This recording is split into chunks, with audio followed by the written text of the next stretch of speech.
And I want to welcome you guys to financialjuneteenth.tv.com. Financialjuneteenth.tv.com is all things Black wealth, Black economic liberation. We talk about Black wealth and Black financial security and things like that because we believe that wealth is the one thing that will make the difference for Black people. They want to talk about social justice.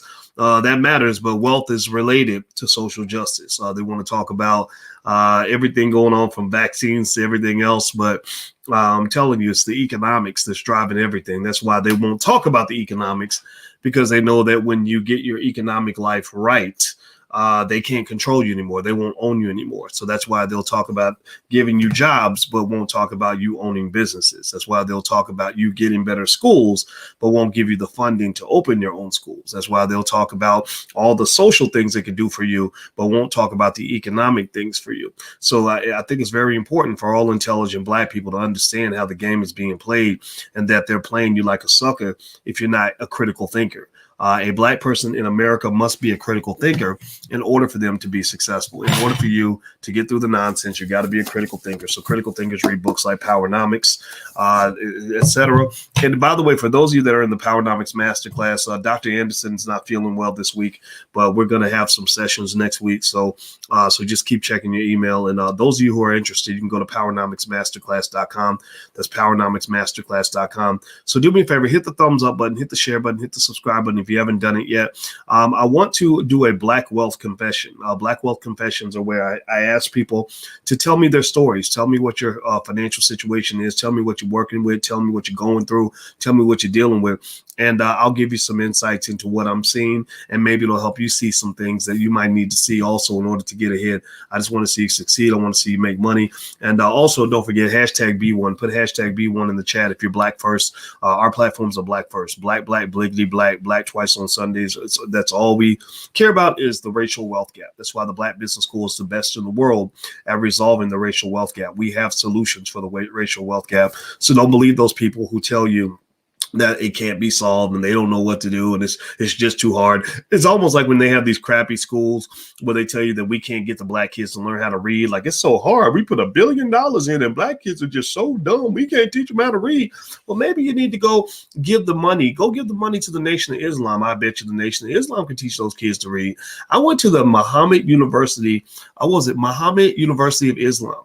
Just on a little side thought. I went to the Muhammad University of Islam in Chicago and gave a couple speeches. I spoke to the girls one day. I spoke to the boys another day. Do you know that those kids were asking me questions that their graduate students ask? Like, these were 10-year-olds, 14-year-olds, 16-year-olds. I mean, literally speaking, like, I remember thinking, when I was teaching MBA students at Syracuse University, they weren't this smart. So you got genius in your community, but your genius is locked up. Your genius is being destroyed. Your genius is being annihilated by white supremacy. You're handing your excellent, extraordinary children over to mediocre people who don't love them, who don't want to see them succeed, who don't want to teach them the secrets to success. Again, that's why even your HBCUs don't even teach things like Powernomics. They'll invite every white man on the planet to come give a speech, but won't invite Dr. Claude Anderson. Get out of here with that nonsense. What's wrong with you? So anyway, enough of my little rant. I apologize. I had to get that out. Y'all know how I am. I got to tell the truth because life's too short to be out here lying. So let me read the Black Wealth Confession to you. I'll put it actually in the description. And do me a favor, hit the thumbs up button. Make sure you subscribe. If you're subscribed to a channel, hit a notification bell so you'll be notified when we go live.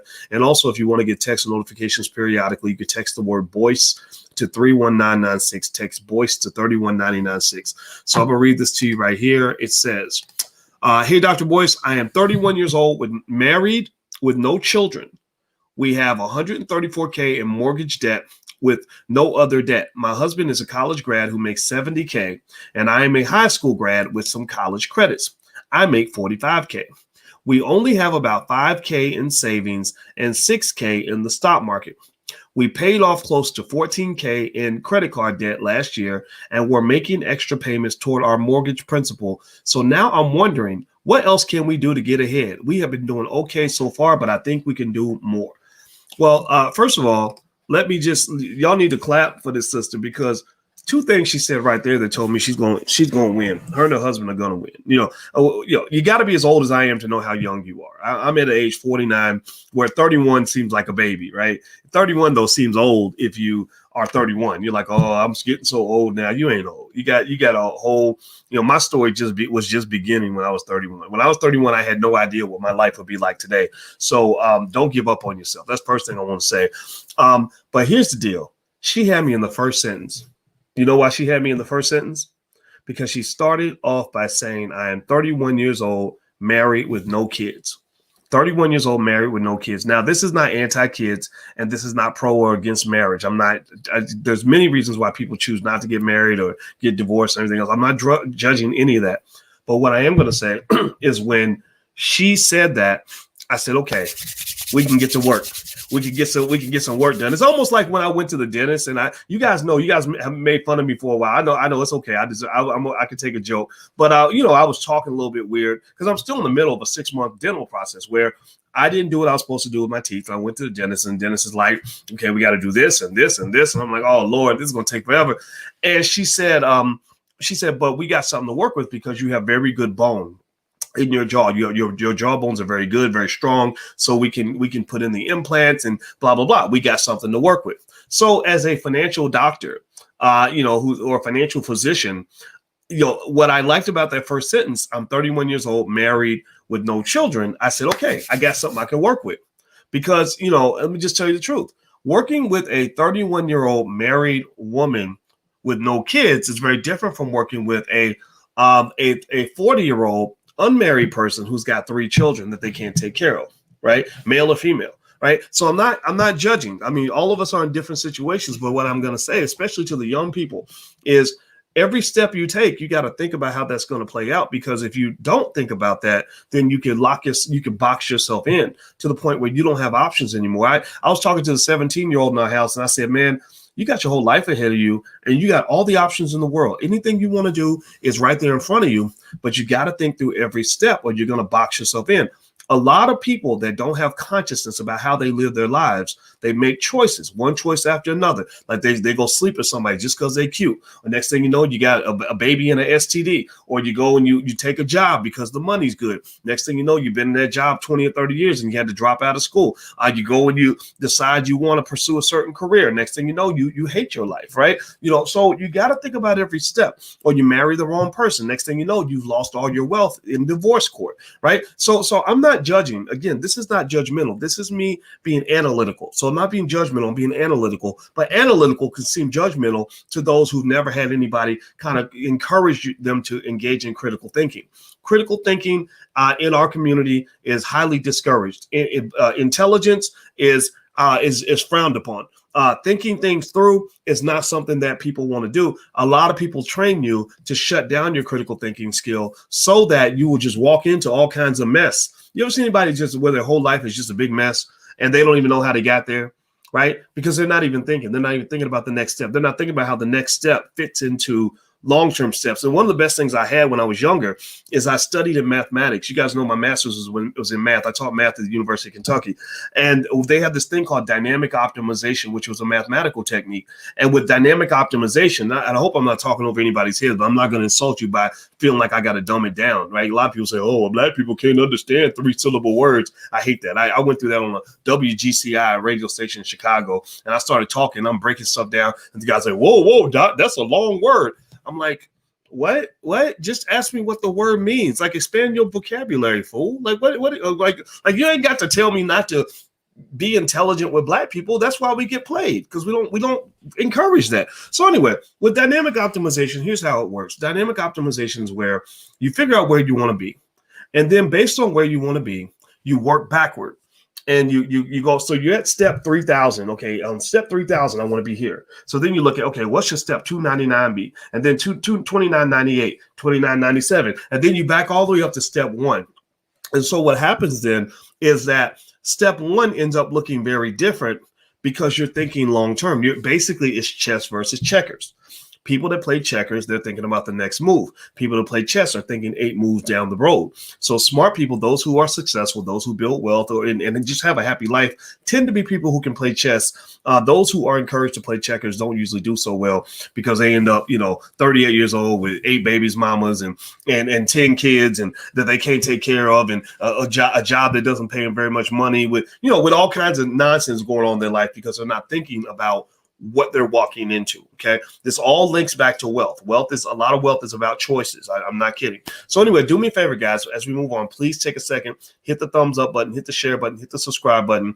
Also, if you want to, just so you want to know, in case you're interested, there's a free training I put together on financial security. Basically, it's really, really good. It's about 45 minutes, but it will literally change your life because it breaks down the key elements to financial security, what it means to be financially secure. So you can go to blackfinancialsecurity.com. Somebody please type that in so others can see it. It's blackfinancialsecurity.com. So feel free to go take a look. Doesn't cost you anything, but I guarantee it'll change your life. It'll be better than anything you ever got in college. I can guarantee you that much because they don't teach you very much in college, to be honest with you. All right. So here's the deal. All right. So with this sister, she's 31 and married with no kids. Her and her husband have $134,000 in mortgage debt. That's not bad. Mortgage debt is not bad debt. I was on Fox Soul the other day with a lady who seemed to think that all debt was bad, and I literally wanted to hit the button. No disrespect to the people at Fox Soul, but I literally wanted to walk out of the room because I'm like, is this lady really saying that all debt is terrible, like unconditionally bad? That's probably the least true statement I've ever heard. Like I couldn't believe it when she said that. And no disrespect to her, but it was frustrating because she did all the talking. I hate it when the person who has the least amount of knowledge does all the talking. Like that drives me crazy. And so anyway, the mortgage debt that this woman has is not bad. This is what I call good debt. And I assume that the value of the house is probably worth more than $134,000. So right there, by being a homeowner, you're participating in the wealth building process because you have an asset that's going to appreciate in value. She says she has no other debt, which I think is beautiful.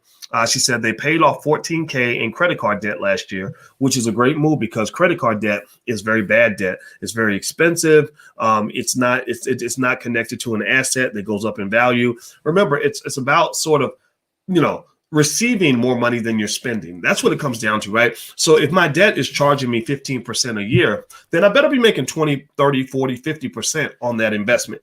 If I am in a depreciating asset, like if I borrow 50 grand so I could really beef up my collection of Air Jordans and go to dinner every night and go pop bottles at the club, then effectively what I've done is I've created a big ball of nothingness that has no true economic value, but I'm paying for nothing.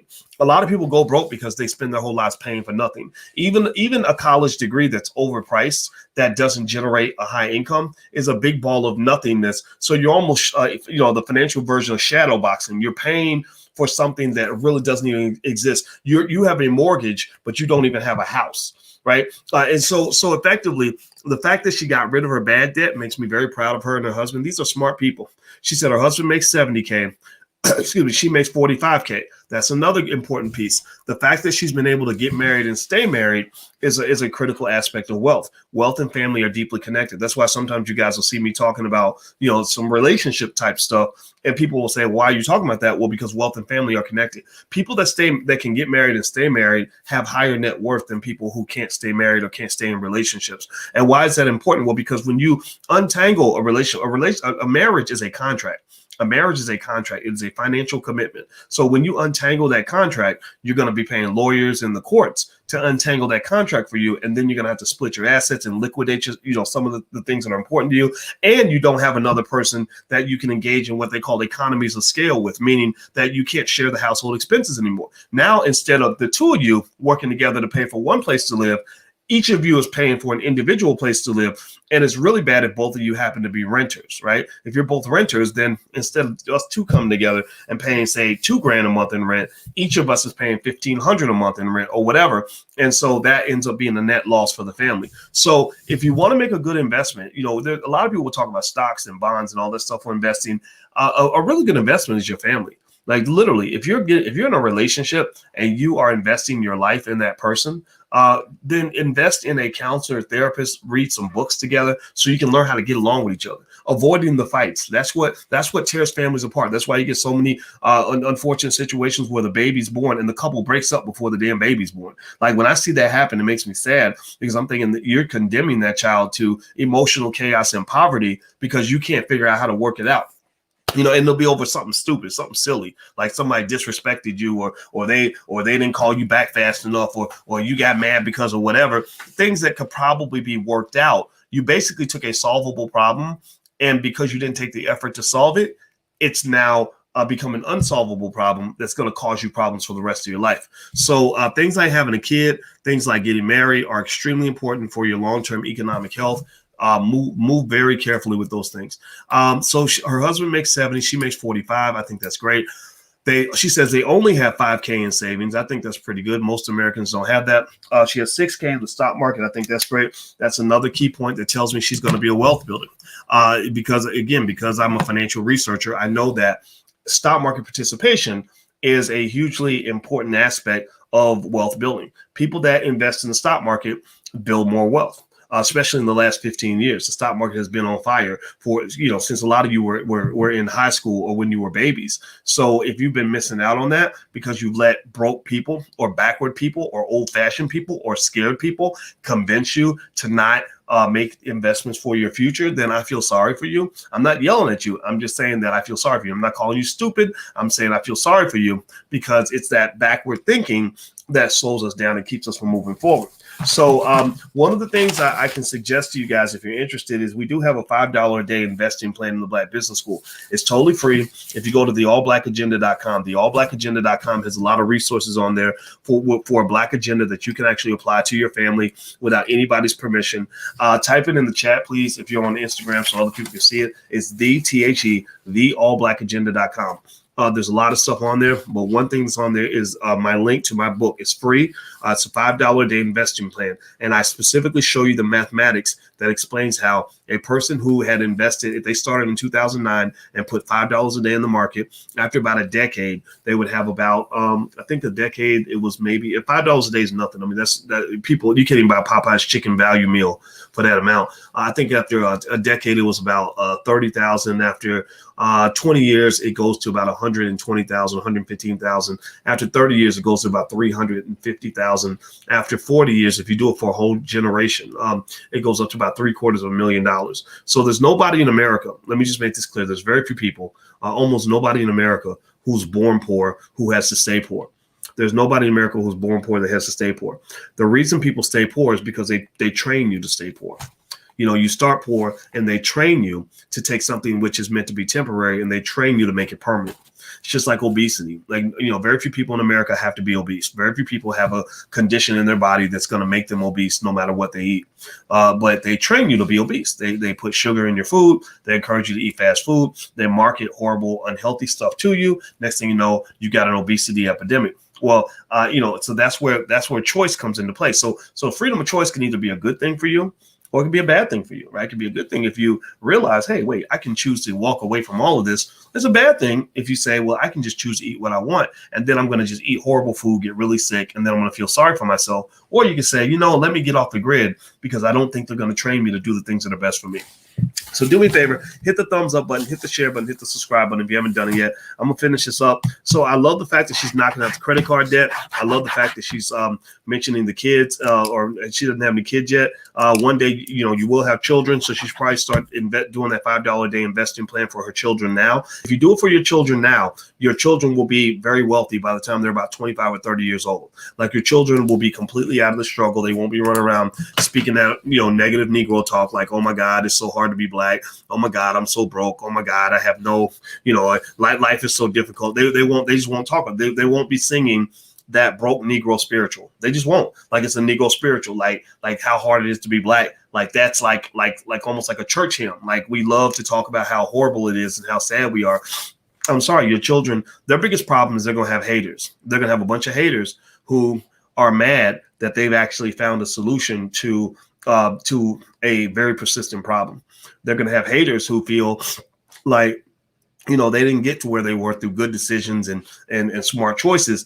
They got to where they were through luck. Well, the only reason you got money is because your mama left you money or your daddy gave you a bunch of money, right? Like that, that hater talk, that negative Nancy talk, right? Rather than picking up a book and learning how to get better at something, there are people who find that it's easier just to complain about the people who found solutions. So that'll be your child's problem, but your child's problem would not be the strugglenomics Negro spirituals that so many of our people like to sing.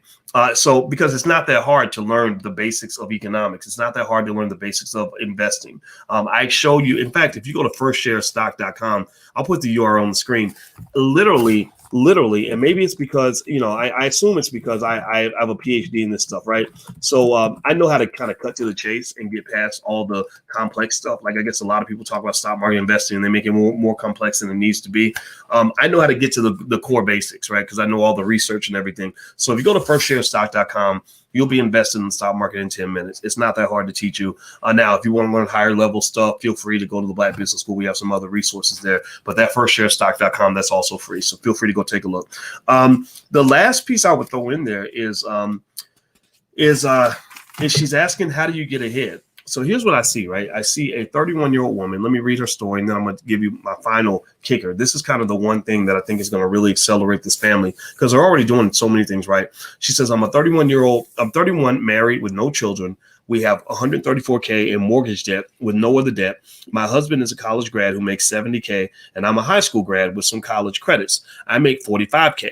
We only have about $5K in savings, $6K in the stock market. We paid off close to $14K in credit card debt last year, and we're making extra payments toward our mortgage principal. So now, let's see. So now I'm wondering, what else can I do to get ahead? We have been doing okay so far, but I think we can do more. So accelerating the mortgage payments on your house is great if your goal is to accelerate your wealth by being a homeowner.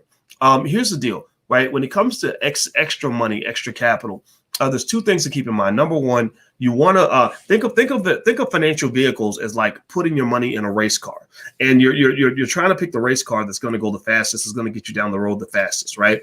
So you can put your money in the real estate race car, which will go a certain speed. You can put your money into the pay the credit card debt down race car, that which will give you a certain speed. You can put it in the student loan race car, right? Because if I'm paying off student loans, I don't have to pay that interest anymore, so I'm saving money on that. But then you can also put your money in the stock market race car, which may generate extremely high returns as well. But then you've also got the entrepreneurship race car, right? The entrepreneurship race car is one that I really like, especially if you have a passion and you are a person that maybe takes a class on how to start a business that allows you to monetize your passion.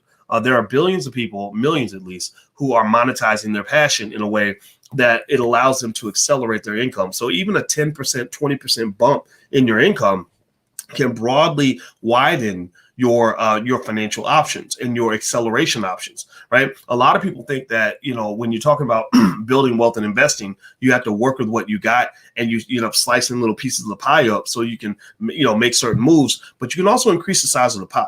That's what I'm saying, right? So never underestimate the power of a really cool side hustle. I think that if you have an investment group, I believe everybody should join investment clubs. I believe that you should have family business meetings on a regular basis. I meet with my family every Sunday, and all we talk about is what we're doing in business, and we help each other out. We help each other come up with ideas. We'll say, oh, well, if you sell this, then you can also make money selling that, right? And little things like that. And the thing is, you will be stunned at how one little idea can change everything. One little idea can get your income where I know a lady who I'd worked with actually, and a year and a half ago, her business wasn't making any money, and we worked on a couple of things. We talked about a couple of things, and literally, she announced recently that she made, I think, over $60,000 or $70,000 in a day, right? It's something crazy like that, and it was fascinating because I remember when she told me I wasn't making any money with this at all. And it's like sort of figuring out that little switch, like, okay, what's the little switch that's going to make the difference? Now, maybe you won't make that level of money, but what if you made an extra $500 a day? That's that's a lot of money. That's $15,000 a month. I know a lot of entrepreneurs that make $500 a day, $100 a day, $200 a day on their side hustle, right? So I think that in addition to Black wealth being pivotally important, pivotally connected. That I can't get that word out. In addition to Black wealth being deeply connected to Black entrepreneurship and job creation, you really want to, I think, explore that and look into what it means to have a side hustle. develop multiple streams of income. She's got a husband. What's your husband's skill set? What is it that you have that you can offer that people might purchase, right? Do you have some experience that you can offer as a consultant? Do you have can you do an ebook that makes a few $100s a month? Any little thing that kind of opens that door, it almost creates like a financial wormhole where you literally bust through a wall and suddenly you're living a whole different reality because you got an extra $4,000 a month coming in that allows you to then really go a little bit harder with the stock market and stuff like that. So I believe that every Black person in America should have a business or try to own a business or own a piece of a business or at least look into it, at least think it through. Like I just believe that's a core value. I believe that your children should learn how to start a business by the age of 12. Just as a core value and as a source of protection. So I would encourage this woman, if she wants to get ahead, sit down with your husband and sit down with your family and say, how do we create a side hustle? How do we take some of that money we got in the stock market, some of that money in savings, not too much of it, and put that into something that can give us a trickle of extra income that will then allow us to expand our options. And then you can keep doing what you've been doing before. Now, you mentioned, what about a franchise? I think franchises are great. Franchises are great because that's a business in a box. They give you the whole business model right there on paper, so you don't have to figure it out. We actually have a franchise program in the Black Business School. I think the URL is theblackfranchiseprogram.com. So I don't talk about it much, but it was taught by attorney Tanya Nebo, and she's really good with this stuff.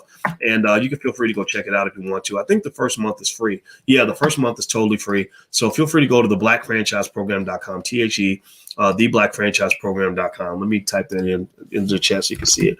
The blackfranchiseprogram.com. And that's actually the fourth class in our Black Money sequence. We actually have Black Money 101 through 106, and it's based on what we think should be the core economic values and strategies of every Black person that wants to either close the racial wealth gap for themselves or at least put themselves and their family in a secure position. Okay, so I got to go. Alicia's upstairs waiting for me. But also just a reminder, if you want to see that free lecture on financial security, if you just want to sit back and watch something, I think it's great. I personally think it's really good. So feel free to go to blackfinancialsecurity.com. That's blackfinancialsecurity.com. Hit the thumbs up button, hit the share button, hit the subscribe button, and I'll come back every now and then with a black wealth confession, and we'll kind of talk through it. So I hope that this was helpful to you guys. I hope you guys have a good night, and I will see you soon. Take care. Bye-bye.